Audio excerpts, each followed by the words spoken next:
نحمد صلی اللہ علیہ رسول کریم اما بعد قال اللہ تعالی فی القرآن المجید والفرقان الحمید اعوذ باللہ من الشیطان الرجیم بسم اللہ الرحمن الرحیم لا اکراہ فی الدین قد تبین الرشد من الغی فمن یکفر بالطاغوت ویؤمن باللہ فقد استمسک بالعروۃ الوثقی لا انفصام لها واللہ سمیع علیم. وإذ قال اللہ تعالی فی موضع آخر اعوذ باللہ من الشیطان الرجیم بسم اللہ الرحمن الرحیم ولا تنکحوا المشرکات حتی یؤمنن ولأمة مؤمنة خیر من مشرکۃ ولو اعجبتکم ولا تنکحوا المشرکین حتی یؤمنوا ولعبد مؤمن خیر من مشرک ولو اعجبکم اولئک یدعون الی النار واللہ یدعو الی الجنہ والمغفرہ بإذنہ ویبین آیاتہ للناس لعلہم یتذکرون.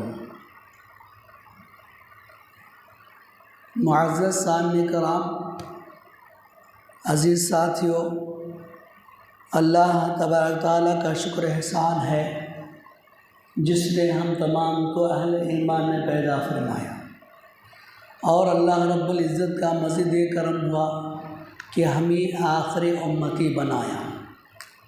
تو ہمیں چاہیے ہم اللہ کے شکر گزار بندے بنیں. تو ہر بندہ اسی وقت اللہ کا شکر گزار بندہ بن پائے گا جب بندہ اللہ کی بندگی کی اختیار کرے گا، اللہ کے قوانین کو لبیک کہے گا. تو عزیزوں، میں نے جو آیت آپ کے سامنے تلاوت فرمائی وہ نکاح کے متعلق ہے. شادی، نکاح یہ اللہ کے قوانین میں سے، یہ کوئی رسم نہیں ہے، کوئی رواج نہیں ہے. اللہ رب العزت نے جو حکم فرمایا کہ ایک اجنبی مرد کو ایک اجنبی عورت کو ایک ساتھ جوڑا جاتا ہے اللہ کے حکم سے، اور اللہ تعالیٰ نے جو ہے ہر چیز کے اندر جڑواں بنایا. اللہ تعالیٰ نے جتنی مخلوق کو بنایا، جتنے پھل درخت ہیں دنیا میں، جتنے بھی اشیاء ہیں، ان تمام کو اللہ رب العزت نے جڑواں بنایا، جوڑا. ایک مرد ایک عورت، مذکر مؤنث، جتنے بھی اللہ تعالیٰ نے دنیا میں اشیاء کو بنایا، جڑواں بنایا، جوڑے دار بنایا، ویسے اللہ رب العزت نے انسان کو بھی جو اشرف المخلوقات ہے جوڑا بنایا. تو اللہ تعالیٰ نے جوڑے کا مقصد انسانی نسل پھیلنا ہے، اور اللہ تعالیٰ نے انسان کو اسی لیے پیدا کیا تاکہ انسان پورے کے پورے اللہ کی عبادت کرے. تو یہ جو نکاح والا جو عمل ہے یہ بہت بڑا عمل ہے، اس کا مرتبہ بہت اونچا ہے. اور یہ جو ہے سب سے پاکیزہ رشتہ ہے، سب سے معزز رشتہ ہے میاں بیوی کا.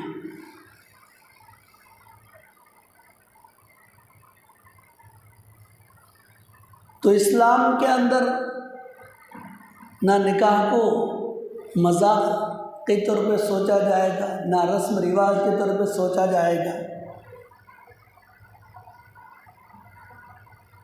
بلکہ شریعت کے ضوابط قوانین کے مطابق نکاح کو اپنایا جاتا ہے۔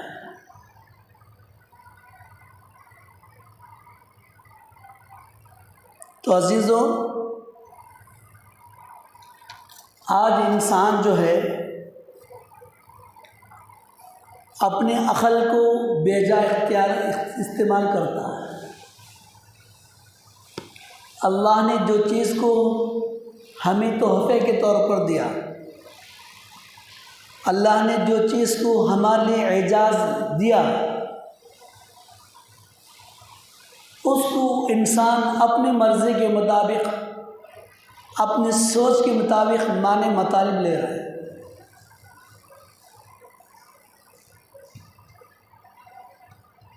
تو اسلام کے اندر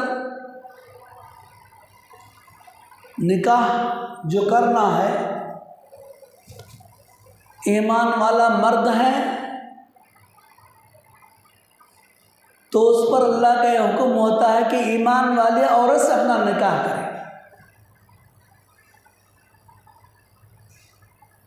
ایمان والی عورت ہے تو اللہ کا حکم ہے کہ وہ ایمان والے مرد سے نکاح کرے۔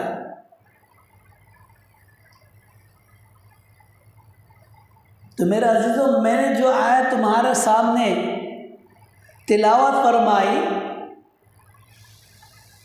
اس کا مفہوم یہی ہے کہ اللہ تعالیٰ حکم دے رہے ہیں کہ تم ایمان والے جو ہیں کبھی بھی مشرک لوگوں سے نکاح نہیں کرنا۔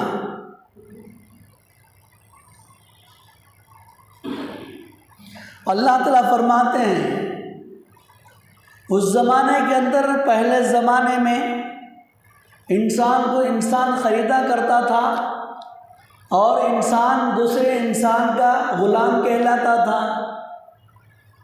تو آزاد لوگ چند لوگ ہوتے، غلام لوگ چند لوگ ہوتے۔ اس میں تو ہر گھر کے اندر 2-4 غلام ہوتے۔ جیسا آدمی کی حیثیت ہوگی، جیسا آدمی مالدار بنے گا، جیسے اللہ تعالیٰ اس کو مقام دیے، ویسا جو ہے وہ مالی حیثیت سے وہ آزاد بنا ہوا رہتا ہے اور دوسروں کو خرید لیتا ہے۔ جیسا کہ آج بھی بہت سی چیزیں، جانوریں بک رہے ہیں بازاروں میں، نیلام ہوتا ہے، کہیں گائے بک رہی ہے، کہیں بیل بک رہا ہے، کہیں اونٹ کا بازار ہو رہا ہے، کہیں بکریوں کا بازار۔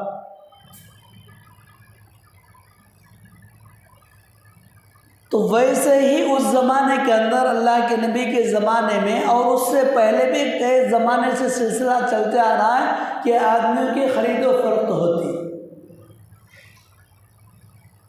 ہر ایک غلام کا ایک ایک ریٹ ہوتا، پڑھا لکھا اس کا ریٹ زیادہ، ان پڑھ ہے اس کا کم، خوبصورت ہے اس کا ریٹ، طاقت نوجوان ہٹا کٹا اس کا ریٹ الگ۔ تو مختلف داموں میں جو ہے انسانوں کو بیچا جاتا تھا کہ انسان خریدتے تھے۔ جو جس کو خرید لیا وہ اس کا مالک بن جاتا، وہ اس کی پوری غلامی کرتا، پورا گھر کا کام کاج، گھوڑا ہے، بیل ہے یا گائے ہے اس کی خدمت کرنا، اونٹ ہے اس کی خدمت کرنا، کھیت باڑی ہے تو کھیت باڑی کرنا، جو بھی مالک خریدنے والا حکم کرتا وہ جو ہے ان کاموں کو بجا لاتا، اس کو غلام کہتے ہیں۔ تو اللہ تعالیٰ فرماتے ہیں کہ اے ایمان والو، تم کبھی بھی مشرکین سے نکاح نہیں کرنا۔ اگر تمہیں کوئی مشرکہ عورت پسند آ گئی، وہ آزاد بھی ہے، آزاد عورت ہے، وہ تمہیں اچھی معلوم ہونے لگی، بھلی معلوم ہونے لگی، خوبصورت معلوم ہونے لگی، تو اللہ کا حکم ہے کہ تم ایمان والے مشرک سے نکاح نہیں کر سکتے، مشرک عورت سے۔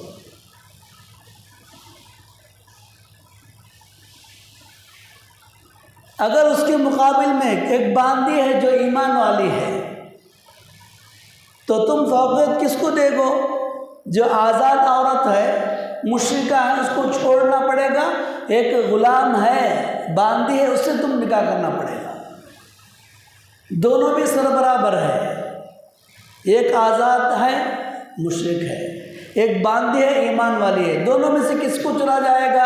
اللہ کا حکم ہے تم مشرکہ عورت کو چھوڑ دیں گے اور تم جو ہے یہ ایمان والی جو باندھی اس سے تمہارا نکاح ہوگا۔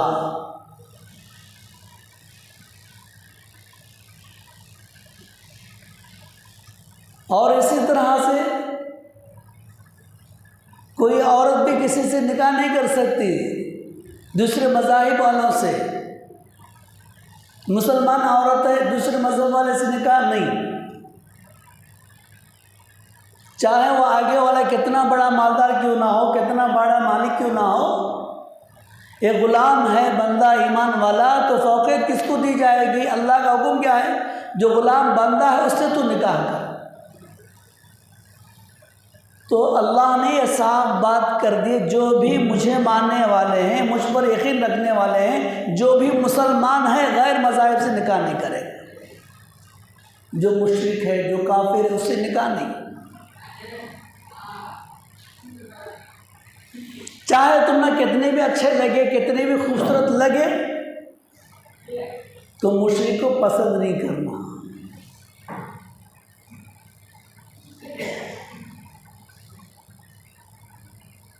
تو مشرک اور کافر ان سے نکاح تمہارا نہیں ہوگا، اگر کوئی کر بھی لیتا ہے تو بھی نہیں ہوگا۔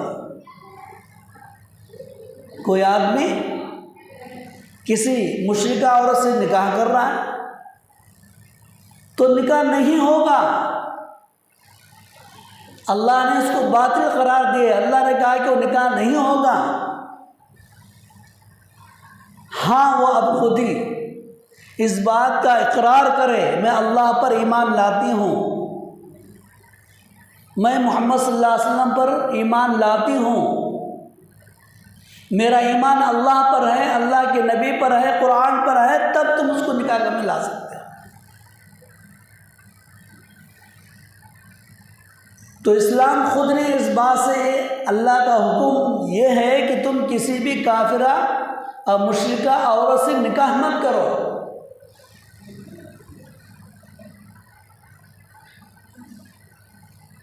پھر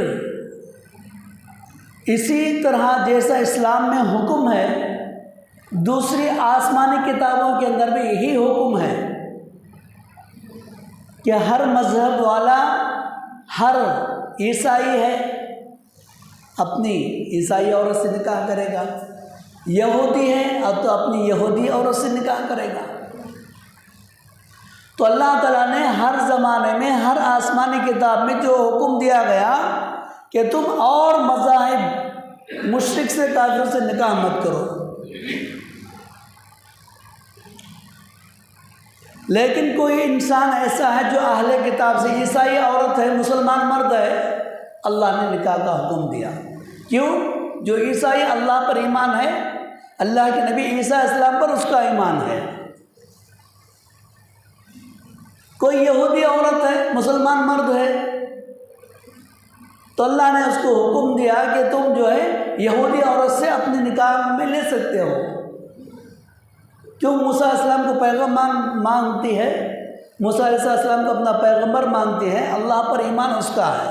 اہل کتاب اس کو کہتے ہیں، جس پر آسمانی کتابیں نازل ہوئی وہ اہل کتاب ہیں۔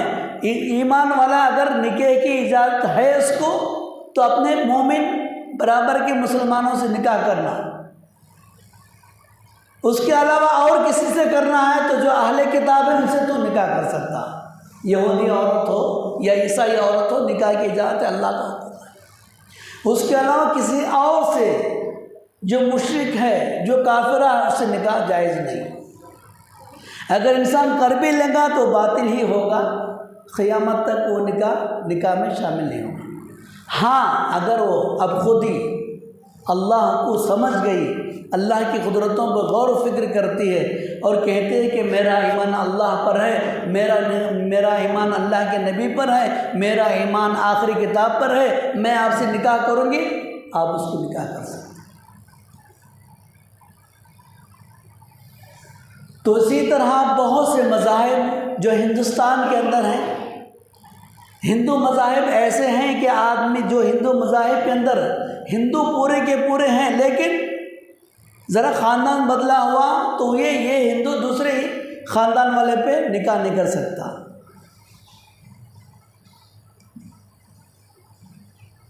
لیکن آج تک جو سلسلہ چلتے آ رہا ہے، جتنے بھی ہمارے ہندوستان کے اندر فلم ہسٹری جو چل رہی ہے، سیریل جو چل رہا ہے، ڈرامہ جو چل رہا ہے، اس کے اندر کوئی مذہب کا قید نہیں۔ لڑکا مسلمان ہوگا، لڑکی ہندو ہوگی، لڑکی مسلمان ہوگی، لڑکا ہندو ہوگا۔ جو کردار جو ادا کر رہا ہے وہ جو ہے اس کو اس شکل میں لاتے ہیں کہ اس کا مذہب الگ ہوتا ہے، اس کا مذہب الگ ہوتا ہے، لیکن یہاں پر کہتے ہیں مذاہب سے کچھ نہیں ہوتا، محبت الگ چیز ہے۔ اسلام ایسا اجازت نہیں دیتا پہلے محبت نہیں ہوگی، پہلے نکاح ہوگا، اس نکاح ہونے والی بیوی سے تم محبت کرو۔ اسلام یہاں تک بھی حکم نہیں دیتا کہ اجنبی عورت کو تم اپنے نظروں سے دیکھو۔ ایک اجنبی عورت کو اپنی نگاہوں سے جی بھر کے دیکھنا بھی حرام ہے۔ اب کہتے ہیں کہ یہ مسلمان جو ہے لو جہاد کر رہے، جو عقل کے دشمن ہیں نا، آج کے نادان لوگ، جاہل لوگ ہیں نا، اس بات کو پروپاگنڈا کر رہے ہیں کہ مسلمان جو ہے لو جہاد کر رہا ہے۔ جہاد ایک بہت بڑا پاکیزہ لفظ ہے، پاک لفظ ہے جہاد، لو کے ساتھ جوڑ دیے۔ لو اسلام میں حرام ہے، کسی اجنبی سے محبت کرنا خود حرام ہے۔ غیر مذہب کی چھوڑو، مسلمان ہے، دوسری مسلمان عورت کو دیکھنا بھی، مسلمان لڑکی کو جو ہے دیکھنا بھی حرام ہے، تو دوسرے مذہب کی عورت کو بھی وہی حکم ہے۔ جیسا اجنبی خاندان کی ہے، اجنبی ہے، وہ بھی مسلمان ہے، ہم بھی مسلمان ہیں، تو آگے جو مسلمان لڑکی خوبصورت ہے اس کو جی بھر کے دیکھنا بھی، نظر کرنا بھی حرام ہے اسلام کے اندر۔ اسی طرح جتنے مذاہب کی عورتیں ہیں ان پر نگاہ کرنا بھی اسلام میں حرام ہے۔ اب نکاح کیسے جائز ہوگا؟ تو یہ فتنہ مچانے والوں نے لوگوں کے کان بھر دیے، لوگوں کو جو خلط ملط کر دے کر طرح طرح کے الزامات ہمارے اوپر عائد کرتے ہوئے یہ کہتے ہیں کہ لو جہاد چل رہا ہے ہندوستان میں، پوری ہندو عورتوں کو جو برباد کر رہے ہیں۔ تو جتنی تم ہسٹوری دیکھ لو، فلمی ہسٹوری جتنی بھی دیکھ لو، اسٹوری دیکھ لو، سیریل جتنے ہی تم ہندوستان کے دیکھ لو، اس کے اندر زمانے سے جب سے فلم شروع ہوا ہے تب سے کیا ہے، عورت کیا مسلمان ہو، چاہے جو حقیقت میں ہو نہ ہو بات الگ ہے، لیکن اداکاری جب کرتی ہے تو اس کے اندر مسلمان دکھایا جاتا ہے۔ مرد ہندو کا ہوتا ہے، بعض دفعہ مرد مسلمان کا ہوتا ہے، عورت ہندو کی ہوتی ہے۔ اور اسلام کا جو قانون، ہمارا جمہوریت کا جو قانون ہے، جب 18 سال کا لڑکا لڑکی 18 سال کو پہنچ گئے، بالغ کو سن بلوغ کو پہنچ گئے، اب اس کی مرضی ہے، جس سے بھی چاہے نکاح کر سکتا ہے، جس سے بھی چاہے نکاح کر سکتی ہے۔ لیکن اسلام اس کی اجازت نہیں دیتا کہ جس سے چاہے تو مل جاؤ، نہیں۔ ہر مذہب کے اندر روک ہے کہ تم اپنے مذہب کو چھوڑ کر دوسرے مذہب پہ نکاح نہ کرو۔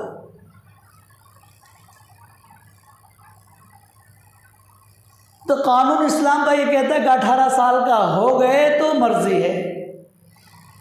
اب جو قانون لایا جا رہا ہے وہ یوں کہتے ہیں کہ ایک مذہب والا دوسرے مذہب والے سے کرنا نہیں۔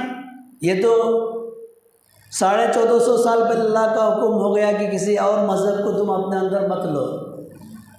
یہ آج یہ کہہ رہے ہیں کہ بھی مسلمان لے رہے،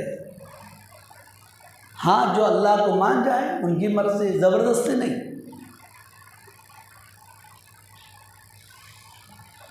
تو آج جو ہے بہت سے سازشیں ہو رہے، ایمان والوں پر بہت سے سازشیں ہوتے جا رہے ہیں۔ اب سب سے بڑی وجہ یہ ہے کہ خلط ملط کیوں ہو رہا ہے، ہر طرح کی فلم ایسے نکالے، اسٹوری ایسے نکالے، سیریل ایسے نکالے۔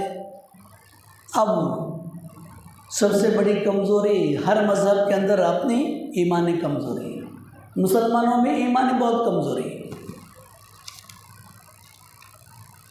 نام کے لیے ہم مسلمان بن گئے، ہمارا رہن سہن طور طریقہ بھول گئے۔ کسی لڑکے کو اسلام اجازت نہیں دیتا کہ دوسری لڑکی کو دیکھتا جا، اس سے محبت کرتا جا، باتیں کرتا جا، ٹائم پاس کرتا جا۔ اسلام کسی لڑکی کو حکم نہیں دیتا کہ تو جو ہے کسی سے بات چیت کر۔ جب نظر ملانا ہی حرام ہے، اب بات چیت کتنی دور سوچو۔ لیکن لوگ اسلام کی حقیقت کو خود مسلمان نہیں جانتے تو غیر مذاہب والے کہاں سے جانیں گے؟ خود ہم اللہ کے حکم کی پرواہ نہ کریں، جو ایمان ہی نہیں لاتا وہ کہاں سے پرواہ کرے گا؟ تو سب سے بڑی جو کمزوری ہمارے اندر جو پائی جاتی ہے وہ ایمانی کمزوری ہے۔ ارے قرآن کیا کہتا ہے؟ اللہ کے نبی کے قول کیا ہے؟ اللہ کے نبی کے حدیث کیا ہے؟ ہمارے بزرگان دین نے کیا کہا؟ ہمارے اولیاء نے کیا کیا؟ کسی کو پتہ نہیں ہے۔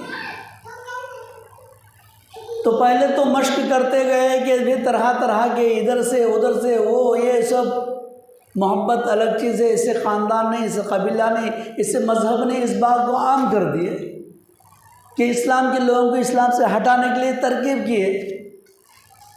آج انہیں پریشانی معلوم ہو رہی ہے کہ لوگ جو ہے مسلمانوں میں اپنی غیر لڑکیاں جا رہی ہیں، جاتے ہیں، ایک آدھ ہندوؤں میں جا رہے ہیں، ہندو بھی مسلمان میں آ رہا ہے، ایک کلچر عام ہو چکا۔ اکبر بادشاہ نے نکاح کیا نہیں کیا 14 اکبر سے؟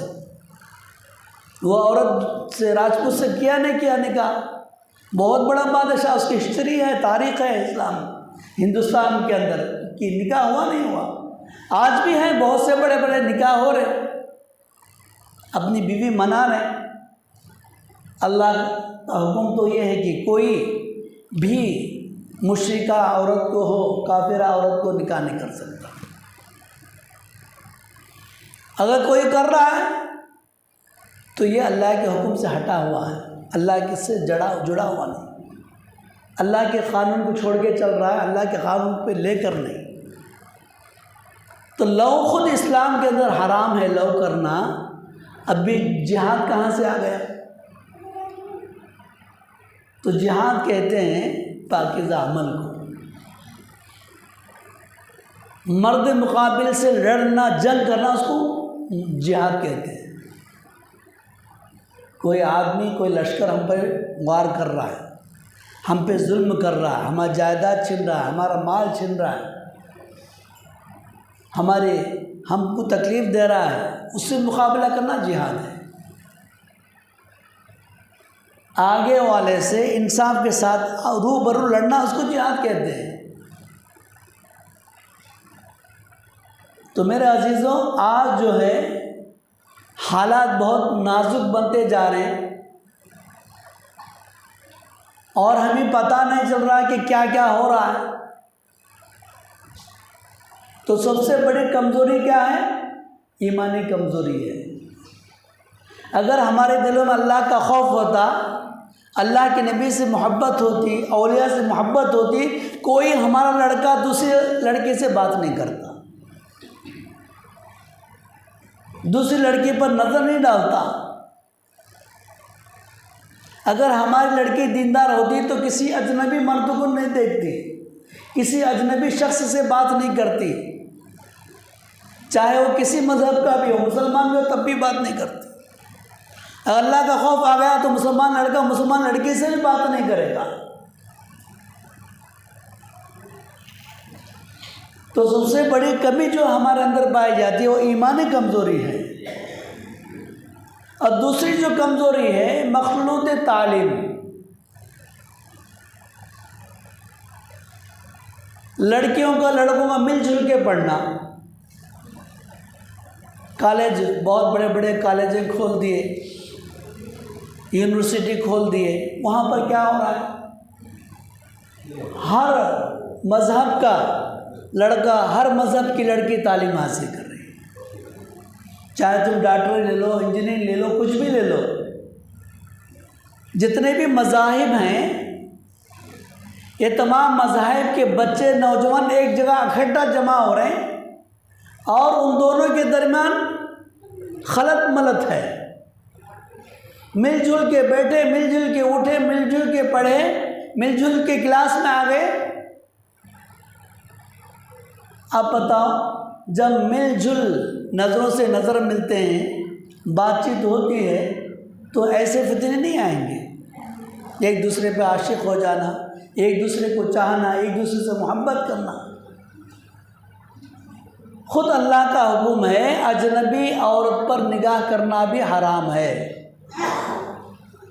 اب ہماری تعلیم ایسے ہے اور ہمارا ہندوستان کا قانون ایسا ہے، سب ایک ساتھ، مرد میں عورت میں کوئی فرق نہیں، برابر کا درجہ دینا. ہاں تم کالج کھولو، کچھ بھی کرو، درمیان میں آڑ رہنا چاہیے. عورتوں کی تعلیم الگ ہو، عورتوں کا اٹھنا بیٹھنا الگ ہو، لڑکوں کا اٹھنا بیٹھنا الگ ہو. یہاں پر غور و فکر نہیں کریں گے. ہاں مل گئے کیا، ایسا ہو گیا کہ ارے پکڑو مارو، اس کو قید کرو، اس کو فلاں کرو. یہ کہاں سے؟ عقل کے خلاف پورے کام کریں، قانون کے خلاف پورے کام کریں. تو عزیزو، ہماری بھی کمزوری ہے. اسلام یوں نہیں کہتا کہ تعلیم مت دو، تعلیم دو.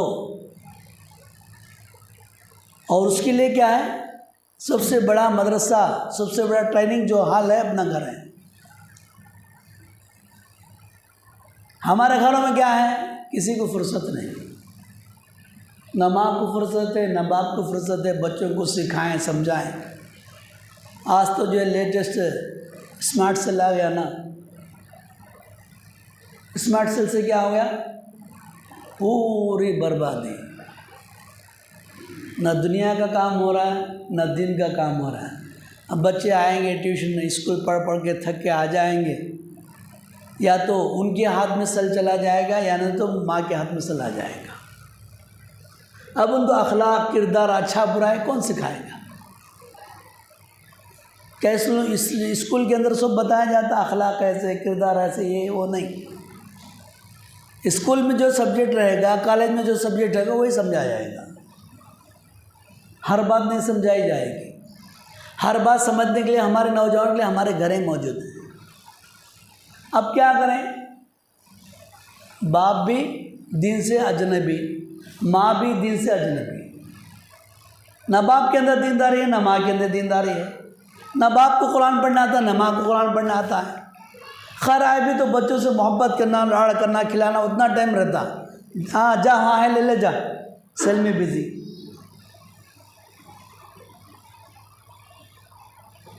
تو یہ دو چیزیں جو ہے دین کی کمزوری اور جو ہے مل جل کر پڑھنا، یہ بہت بربادی تک لے جا رہا ہے.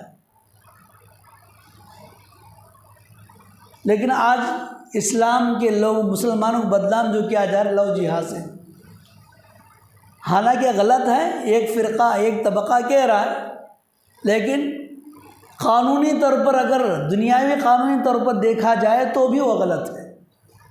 لو جہاد پر جو دبا لگا رہا، جو عمل بھاگ دوڑ جو ہو رہی ہے، یو پی کے اندر قانون بھی طے کر دیا، غلط ہے. وہ ہندوستانی قانونی اعتبار سے بھی غلط ہے، اور قرآن حدیث کی روشنی کے اعتبار سے بھی غلط ہے. تو اسی لیے ہم تمام کو، ماں باپ کی ذمہ داری بنتی ہے کہ اپنے بچوں کی صحیح معنوں میں تربیت کریں.